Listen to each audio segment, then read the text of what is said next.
আল্লাহর বান্দা পাহাড়ের চূড়ায় গিয়া ইবাদত করে, ঘরের ভেতরে মা বড় একা, আম্মা জান ঘরের মধ্যে বসে মোটামুটি জীবন যাপন করে, সন্তান আসে না, ইবাদতের মজা পাইয়া পাহাড়ের চূড়ায় উঠে ওখানে ইবাদত করে। একদিন মা মনে মনে ভাবলেন, আমার সন্তান আমার কাছে না আসলে তো আমি ও থাকতে পারে, আমি মা তো থাকতে পারি না, কারণ আমি মা, সন্তানের আমি গর্ভধারণ করে কত কষ্ট করেছি। মা সিদ্ধান্ত নিল, আমি হেঁটে হেঁটে পাহাড়ের কিনারায় যাইয়া আমার বাবার চেহারাটা একটু দেখা কলবের সান্ত্বনা দিব। আম্মা জান ঘুমের থেকে উঠা সকালবেলা সূর্যের গরম যখন শুরু, হেঁটে হেঁটে পাহাড়ের কিনারায় চলে গেলেন। আল্লাহর বান্দা আবেদ পাহাড়ের চূড়ায় ইবাদত খানায় নামাজ পড়ে আর আল্লাহরে সিজদা দেয়। আম্মা জান পাহাড়ের কিনারায় যাইয়া সূর্যের আলোতে উপরে তাকাইতে কষ্ট হয়, হাতটাকে কপালের সামনে নিয়ে ছায়া দিয়া উপরে হালকাভাবে তাকাইয়া এরপরে ডাক দিলেন, এই সন্তান, আমি তোর মা পাহাড়ের কিনারায় আসছি, একটু দেখা দাও। আমি মা তোমার চেহারাটা দেখার জন্য পাগলের মতো হয়ে গেলাম।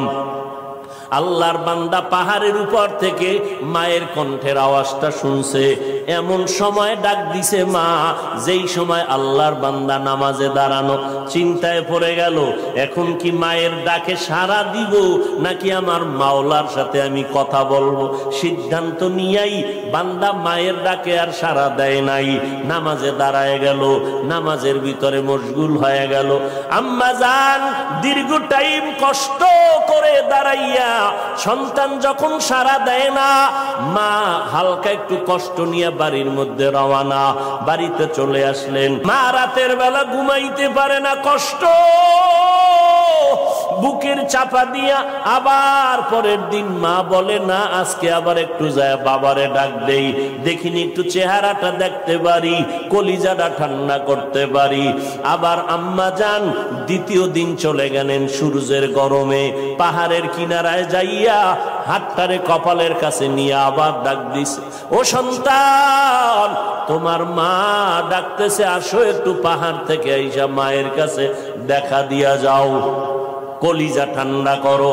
সন্তান এখনো নামাজে দাঁড়ানো, এবারও চিন্তা করলো, আমি মায়ের ডাকে সাড়া দিব নাকি আমি নামাজের মধ্যেই থাকবো।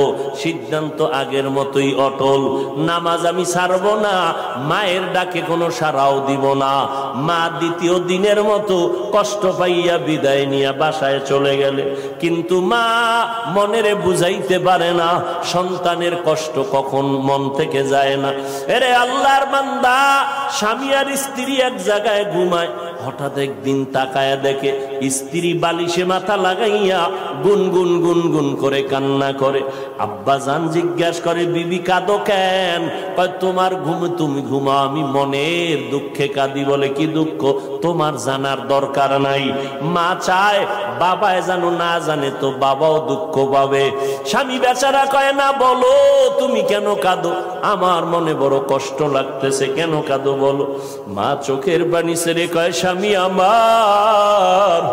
আমার সন্তানের জন্য আমি জীবনটা বিলায় দিলাম, আজকে 7টা দিন হয়ে গেছে সন্তান আমারে মা বলিয়া ডাক দেয় না, আমি পাগলের মতো হয়ে গেছি। বলে, কেন ডাকে না? বলে, সন্তান একটা অন্যায় করতেছিল, আমি একটু ধমক দিছি, সন্তান রাগ করে আর আমার সাথে কথা বলে না। ঘরে আইসা প্লেটটা নিয়ে খানা খাইয়া পেছনের দরজা দিয়ে চলে যায়, আমার দিকে তাকায় না।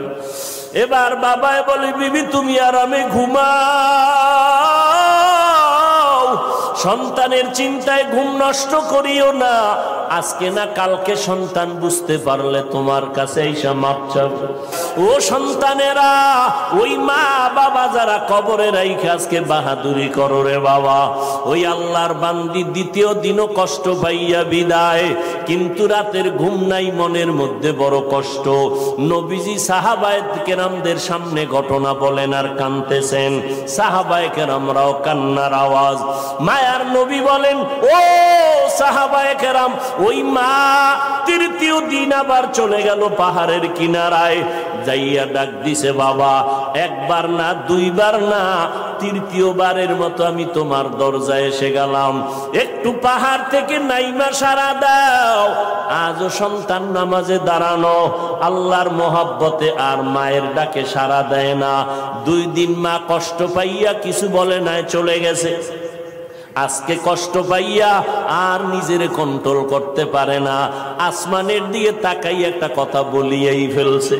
আসমানের দিকে তাকাইয়া বলে, ও আসমানের মালিক, এমন সন্তান দিয়ে কি হবে আমার, যেই সন্তান আমার 3 দিনের কষ্ট বুঝলো না রে আল্লাহ, আমার মনটারে মানাইতে পারি না, ওর তো একদিন মরণ হবে। তবে আমার একটা দাবি, ওরে তুমি জেনাকারিনী মহিলার চেহারা না দেখাইয়া মরণ দিবা না। যুবকদেরকে বলছি, মরার আগে যদি পঙ্গু হইয়া বিছানায় কষ্ট পাইয়া মরতে চাও, তাহলে মার সাথে বাবার সাথে বেয়াদবি কর, শিক্ষকের সাথে বেয়াদবি কর, মুরব্বীদের সাথে বেয়াদবি কর। আল্লাহর কসম, মরার আগে তুই পঙ্গু না হইয়া মরবি না, লিখে রাখ। কি বরদোয়া করলেন, মা গেছেন, ভুলে গেছেন? জেনাকারিনী মহিলার চেহারা না দেখাইয়া মারবা না। মা কিন্তু কঠিন কয় নাই, যদি কইতো জেনা না করাইয়া মারবা না, তা আরো কঠিন হয়ে যাইত। মা একটু পাশ কাটায় বললেন, ও জেনা টেনা করবে না, কিন্তু জেনাকারিনী মহিলার চেহারা দেখে মরবে, এটাও একটা অভিশাপ। পুরা বনি ইসরাইলের মাঝে প্রশংসা, পাহাড়ের চূড়ায় আল্লাহর বান্দা এত পরিমাণে ইবাদত করে যে তার ইবাদত আল্লাহর প্রতি এতটা অগাধ